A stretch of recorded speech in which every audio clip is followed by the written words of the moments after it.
Ketika saya menyatakan terjun langsung di bisnis kuliner ini, prinsip saya kalau bahasa Jawa itu mati po mukti gitu. Antara berhasil atau gagal, cuma ada dua pilihan. Nah, ketika kita laku ya syukur ada yang suka dengan makanan kita. Ketika tidak laku ya kemungkinan besar akan gulung tikar. Tapi di sisi lain dengan keyakinan tadi, kalau saya punya prinsip itu sing penting yakin gitu. Jadi segala sesuatunya dilakukan dengan keyakinan, mesti ada jalannya sih, kayak gitu. Perkenalkan, nama saya Wisnu Hartono. Teman-teman banyak memanggil saya Ucil karena saya aktif di bidang skateboard dulunya. Di sini saya sebagai owner 5758 Mas Ucil, mie ayam ceker dan bakso urat yang kebetulan ada di Sagan Timur nomor 3. Sosmednya, IG-nya ada @5758 Mas Ucil. Jadi bisa follow langsung di sana. Kalau pengen tahu lebih detail profil 5758 Mas Ucil tentang mie ayam ceker dan bakso urat, bisa follow di situ. 5758 Mas Ucil yang jelas bergerak di kuliner. Kita fokus di mie ayam dan bakso gitu. Hal yang spesial yang ada di 5758 Mas Ucil, orang kalau kesini biasanya pesan dengan bakso tetelan, karena di sini tetelannya cukup banyak gitu, dan porsinya juga cukup lumayan besar. Dan untuk mie ayam sendiri, kita tipikal mie ayam yang tidak terlalu manis, jadi gurih. Itu yang menjadi ciri khas di warung kami begitu. Kalau saya secara pribadi taste-nya tidak terlalu suka manis, karena ketika manis lebih cenderung ke enek gitu. Jadi mungkin bagi teman-teman yang lain yang tidak terlalu suka manis, mungkin bisa menjadi alternatif lain gitu, mie ayam di sini gitu.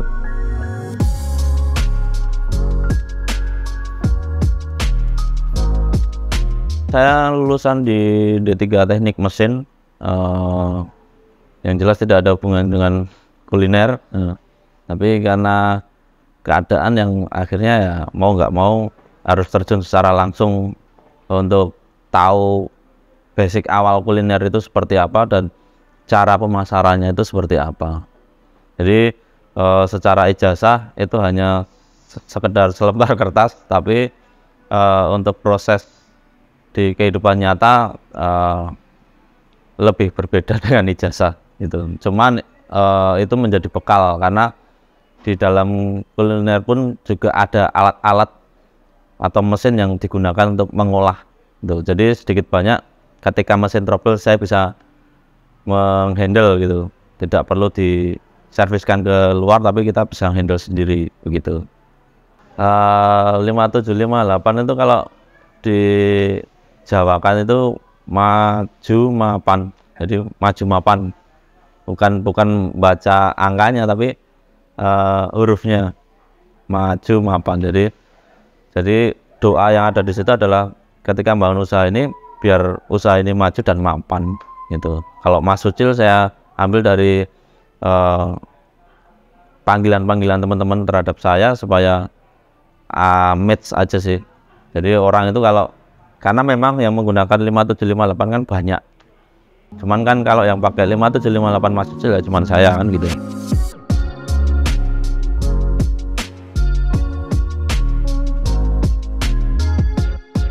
Awal buka warung di sini, saya tidak punya basic sebagai di kuliner, cuman karena proses awal pandemi yang akhirnya membawa saya, menyeret saya masuk di dunia kuliner.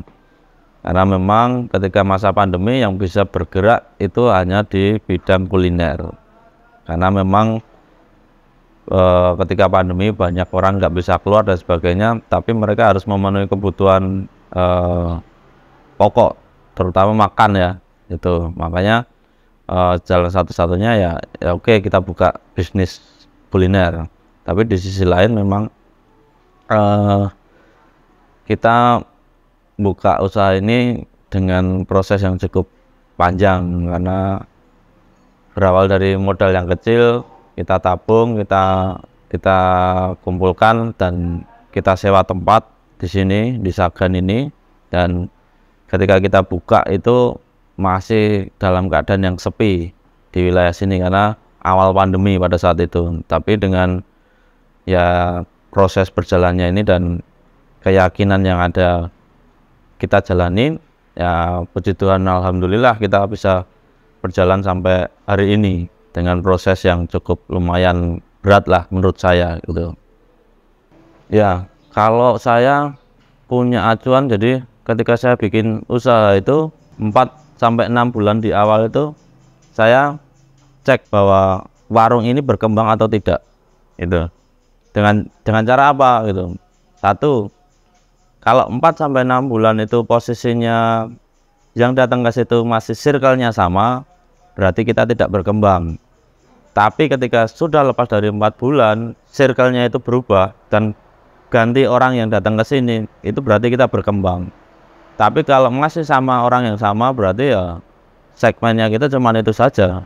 Tapi ketika ada orang lain yang masuk dengan orang yang berbeda, dan itu bergantian terus, dan itu nanti berulang lagi, orang itu yang pertamanya hari ini ke sini, nanti selang berapa minggu ke sini, berarti memang dia cocok dengan makanan yang ada di sini. Dan itu yang akhirnya membuat saya, oh berarti warung ini berkembang. Tapi di sisi lain memang ketika saya menyatakan terjun langsung di bisnis kuliner ini, prinsip saya kalau bahasa Jawa itu mati apa mukti gitu. Bahasa Jawa mati apa mukti itu antara berhasil atau gagal. Cuma ada 2 pilihan itu. Cuman posisinya pada saat itu kontrak sudah dibayar, proses renov sudah berlangsung, begitu mau dibuka pandemi datang. Di situ ngolah pikiran yang ada, mau dibuka atau nunggu sampai pandemi reda. Pandemi tidak bisa ada yang tahu kapan berakhirnya, tapi ketika kita buka kita punya 2 pilihan, laku atau tidak laku, kan gitu. Nah, ketika kita laku ya bersyukur ada yang suka dengan makanan kita. Ketika tidak laku ya kemungkinan besar akan gulung tikar. Nah, itu yang saya sebut mati pomukti di situ. Tapi di sisi lain dengan keyakinan tadi, kalau saya punya prinsip itu sing penting yakin. Jadi segala sesuatunya dilakukan dengan keyakinan, mesti ada jalannya sih, kayak gitu.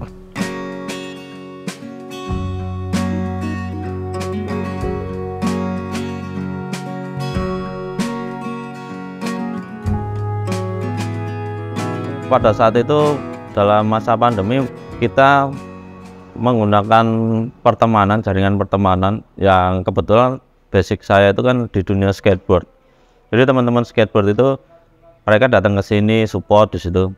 Nah, dari situ mereka mengajak temennya, mengajak pacarnya, mengajak keluarganya, mereka datang ke sini. Jadi yang tadi saya bilang di awal bahwa pertemanan ini cukup sangat membantu ketika saya berdiri awal membangun bisnis kuliner ini. Di sisi lain teman-teman ini juga saya gunakan sebagai MLM, sistem mulut lewat mulut kan gitu. Lalu di sisi lain kita juga menggunakan cara pakai sekedar himbauan ke orang-orang di sekitar atau mahasiswa dulu dengan promo gitu. Jadi ada promo mahasiswa pelajar, itu pada saat itu yang kita lakukan. Jadi dengan keadaan yang dulu kita mengatur strategi gimana seorang mahasiswa yang budgetnya minim tapi masih bisa merasakan makanan yang enak kan gitu. Ketika proses ini sudah mulai naik, yang agak kerepotan sebenarnya lebih di karyawan, maintenance karyawan, karena memang terkadang kita berbeda. Kita sebagai pemilik niatnya tuh pengennya push terus, tapi karyawan itu kan dia maunya libur dan sebagainya. Nah, itu yang pengaturan itu yang sampai saat ini saya masih belajar, karena memang pada prinsipnya saya tidak mau membedakan antara karyawan dan bos, tapi gimana caranya di sini kita cari usaha atau cari rezeki bersama, kita nikmati bersama walaupun posisinya berbeda kan gitu. Jadi saya nggak mau membedakan mereka gitu. Saya tetap anggap mereka ya sebagai saudara, bukan sebagai karyawan. Jadi tetap saya manusiakan sebagai manusia, bukan sebagai pekerja yang push terus karena merasa bahwa saya sudah bayar ya kamu harus ngikutin, enggak. Nah, dari situ kan kita bisa ketika turun mereka pun juga akan merasa kok ini turun, pasti mereka juga akan mendoakan kita. Jadi dari doa itu yang membuat kita menjadi kuat lah gitu. Karena saya yakin kalau nggak ada campur tangan Tuhan ya dari dulu udah hancur, karena dengan kondisi pandemi pada saat itu memang sangat kesulitan gitu. Kedepannya kita punya keinginan pasti buka cabang, cuman pada saat ini yang kita fokuskan gimana caranya yang ada di Sagan ini bisa benar-benar orang tuh mengenal kalau mau makan mie ayam, mau makan bakso ya ke 5758 Mas Ucil kan gitu. Jadi di bawah alam sadarnya tuh sudah terpikir kalau mau makan mie ayam di mana, oh 5758 Mas Ucil, mau makan bakso di mana, 5758 Mas Ucil. Jadi begitu nanti saya buka cabang dimanapun orang itu sudah langsung kepikiran, oh tinggal milih mau makan di cabang yang mana kan gitu, jadi enak. Tapi kalau masih saat ini hanya sekedar langsung bikin cabang-cabang, nanti akan kerepotan karena belum tentu orang yang makan di sini tahu di sana itu cabangnya gitu. Jadi mending push dulu di sini, orang punya mindset bahwa kalau mau makan mie ayam sama bakso itu ya di 5758 Mas Ucil. Nanti pastinya dia akan nyari cabangnya ada di mana sih, yang terdekat dengan dia ya saat itu di mana, mesti akan datang ke situ. Karena sudah kena dengan taste-nya, dengan rasanya yang ada di sini itu enak.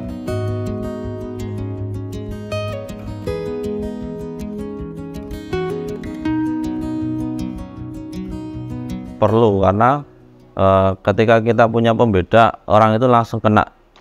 Jadi oh di sana itu misalnya contoh di sini ketika makan di 5758 Mas Ucil ini, ketika makan mie ayam ceker pasti tahu, begitu lihat cekernya gede banget. Kalau sampai ada orang yang bilang wah Mas cekernya kayak ceker tirek, jadi karena memang cekernya memang gede gitu. Bahkan ada mbak-mbak yang takut melihat cekernya karena saking gedenya itu. Cuman ya kita harus punya pembeda supaya kalau kita sama, kita nanti nggak ada pembandingnya dengan yang lainnya. Jadi konsumen itu pasti kan akan melihat rasanya sama ya ngapain harus ke sana. Tapi kalau ada pembeda, wah di sana beda loh, cekernya gede, rasanya rempahnya kuat, terus misalnya makan bakso tetelannya banyak, terus itu menjadi pembeda. Tapi kalau sama, oh antara sini dan sini, oh sama, ngapain harus capek-capek ke sana kan gitu. Makanya perlu pembeda itu memang perlu, walaupun memang itu akhirnya menjadi memilah marketnya kita, karena memang market itu kan dengan sendirinya akan menyesuaikan dengan kita, bukan kita akhirnya menyesuaikan market gitu. Karena kalau kita menyesuaikan market, jatuhnya nanti kita sama dengan yang lainnya. Tapi kalau kita punya case sendiri, market nanti yang menyesuaikan kita. Bahasanya seperti itu sih. Jadi kita bagi 3 porsi untuk mie ayam, ada setengah, normal, sama jumbo. Kenapa kita bagi 3 porsi itu? Mengingat di map wilayah sini itu rata-rata banyak pekerja, jadi jam makan siang itu mereka ketika makan itu tidak mencari yang porsi banyak, karena ketika pekerja itu makan dengan porsi banyak, nanti masuk di kerja itu sudah lemes, ngantuk gitu. Jadi rata-rata mereka itu makan itu hanya untuk sekedar mengisi perut, mengenyangkan perut, untuk nantinya bekerja lagi, bukan untuk sampai wah kenyang banget gitu. Karena memang bagi mahasiswa pasti akan melihat porsinya jumbo, karena memang gimana caranya ketika makan banyak saya bisa bertahan sampai nanti malam misalnya. Jadi ngirit uang kan gitu. Tapi kalau bagi pekerja mereka akan milih di porsi normal atau porsi setengah, karena memang saya dulunya melihat bahwa ketika saya sajikan terus itu tidak habis, itu saya cukup bingung menyikapinya, karena kasihan ini makanan kalau nggak habis sebenarnya. Cuman ketika saya tanya dengan orang tersebut beberapa itu muncullah bahasa bahwa makanannya enak mas, cuman saya tidak mau kekenyangan gitu loh, karena porsinya cukup banyak gitu. Akhirnya oh iya, daripada saya harus menyediakan yang sama dan itu terbuang kan sayang sekali, makanan itu dibuang itu sayang sekali, walaupun dibayar ya, tapi bukan masalah yang dibayarnya, tapi ketika kita menyajikan dan itu sisa itu rasanya kan juga di dalam hati juga waduh nggak enak atau gimana kan gitu kan. Ya akhirnya kita berikan porsi setengah supaya ketika dia makan setengah menyesuaikan dengan perut mereka, oh habis kayaknya masih kurang, nah, dia bisa nambah lagi. Tapi kalau dia mesen porsinya sudah yang normal ternyata ini terlalu banyak buat mereka nggak habisin kan sayang sekali makanannya. Jadi akhirnya saya bikin 3 porsi tadi, jumbo, normal sama setengah. Jadi biar mereka menyesuaikan dengan keinginan mereka mengisi perutnya gitu.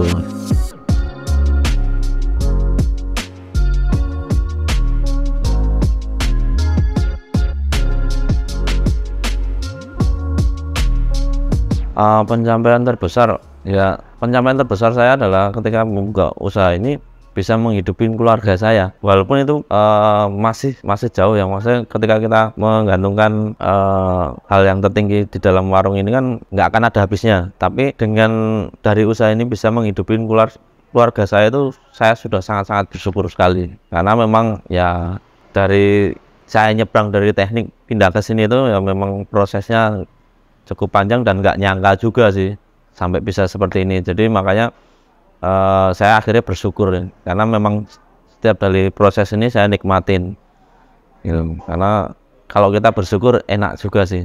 Jadi di saat kita omsetnya misalnya turun, ya sudah kita nikmati, nanti naik itu oh ya sudah kita nikmati juga gitu. Jadi enak kalau kita mau bersyukur di segala lini itu enak. Jangan ngeluh lah, ya ngeluh boleh lah, kita manusia wajar, tapi jangan terus setiap keadaan kita ngeluh terus, jadi imbasnya nggak bagus. Kita harus narik hal-hal positif terus supaya ya kita berkembang gitu.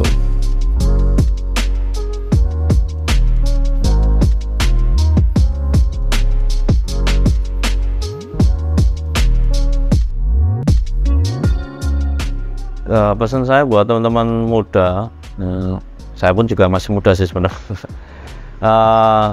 Intinya gini, ketika kita membuka usaha, yang pertama kita harus suka dulu dan cinta sama usaha itu, supaya ketika itu usaha itu naik maupun turun kita tetap senang menjalaninya. Jangan sampai ketika posisi turun di bawah kita menjadi nggak suka, ketika posisi di atas wah kita merasa wah ini jodoh saya nih usaha ini. Enggak, karena memang usaha itu naik turun harus konsisten, makanya harus suka dulu nih sama usaha yang digelutin supaya tidak cepat bosen, karena memang naik turunnya usaha itu cukup bisa diprediksi sebenarnya, tinggal kitanya mau nggak belajar di situ. Jadi sukai usaha itu, terus giat untuk mengembangkan usahanya. Yang ketiga harus tetap rendah hati, karena memang ketika kita buka usaha kita itu sebagai pelayan sebenarnya, karena kita bahasa customer adalah raja ya, memang betul, karena memang kita harus gimana caranya nyervis pelanggan itu supaya mereka tetap merasa nyaman ketika datang di usaha kalian, supaya dia pun akan nanti ketemu dengan yang lainnya juga akan mempromosikan usaha kalian. Jadi salah satunya itu sih, mungkin itu aja sih pesan saya untuk teman-teman yang mau membuka usaha, dan tidak perlu takut, karena takutan itu kan sebelum kita memulai. Begitu kita memulai kita akan tahu kekurangan kita ada di mana dan kita bisa menanggulangi. Tapi kalau kita tidak mencobanya, kita nggak akan tahu mau prosesnya mau gimana, seperti itu. Iya, jangan takut, harus melangkah walaupun itu tidak sesuai dengan passionnya kita, kalau kita suka jalanin aja, itu yang penting yakin, gas terus.